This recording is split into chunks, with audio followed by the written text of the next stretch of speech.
time now for StatCast, powered by Google Cloud. Look at this, highest average exit velocity in a single month since 2015.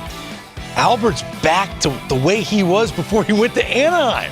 I mean, this is just something about the uniform. Albert loves being a Cardinal. He's playing like a Hall of Famer, and it leads to a Greg's List. I'm just going to slide a Greg's List on you because that home run tonight was his 30th home run at Wrigley Field. Only one other player in the history of that park, a visiting player, has hit more than that, and that's Mike Schmidt, who hit 50 home runs at Wrigley Field. So it got me thinking, how many different ballparks has Albert dominated? Here's the 9 ballparks Albert has dominated most. Number 9, Coors Field. When Coors Field's number 9, expect the unexpected in this list. He had 311, 13 bombs, the OPS impressive at 971 in 54 games for the King. Number 8, another bandbox, Citizens Bank. He had some monstrous games at Citizens Bank Park. 320 average, 10 home runs, a terrific OPS around 1,000, didn't get there. In 33 games, that's the 8th best away yard for Albert Pujols. Then it's Wrigley. Think about that. Those are his numbers coming into tonight. He had his 30th home run at friendly confines, and it's only number 7, his OPS at 988. Number 6, we're talking about ballparks away from Busch that he has dominated in. Comerica. It just doesn't make sense. No one hits at Comerica Park.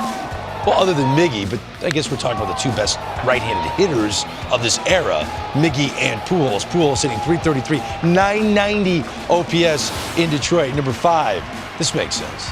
Chase Field had a big game the other day against Mad Bum, going yard twice. OPS over 1,000. The King in the desert, well, it just works. Inside the top 5 we go. Number 4 in terms of ballparks away from Busch that Albert Pujols dominates it. American Family Field, he had some epic games in the month of October against the Brew Crew. And my goodness, the numbers reflect it. OPS over 1,000, 329 average in 88 games. Number 3, not there anymore. Turner Field, the old yard in the ATL. Oh, my director, Mark Deaver, remembers all of these home runs. Poor guy. Huge Braves fan. Well, he had 340. Average was 340. Albert Pujols getting it done in the ATL. At number 2, PNC Park. Some of this is because the Pirates have had really lean pitching staffs. That probably adds a lot to it.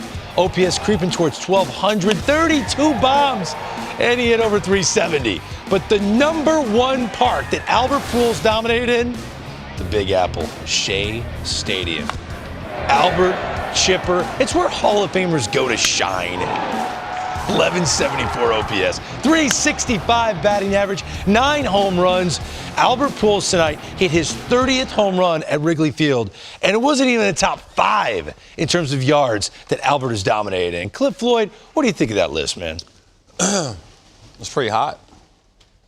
It shows that he's a Hall of Famer, right? Of course. I mean, he's off the highway. I mean, he's Hall of Famer. Like, book it.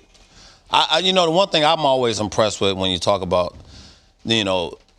how good certain players are is how hard it is to be consistently good, not missing your pitch, not fouling off, but actually catching it and putting that swing on it where it's just stayed the same. If you can sort of just look at certain dudes. And I was one of those guys when he get in the box and when you just play in the field, you just was like, you might as well just play shallow because anything over your head is going out the ballpark. Well, he's a great hitter, and the home field advantage, the splits are not crazy. They're not crazy. And everybody was at his disposal, and I think that's the one thing about him that's so great, Greg. It's like the pitchers just were trying not to make mistakes and make mistakes consistently.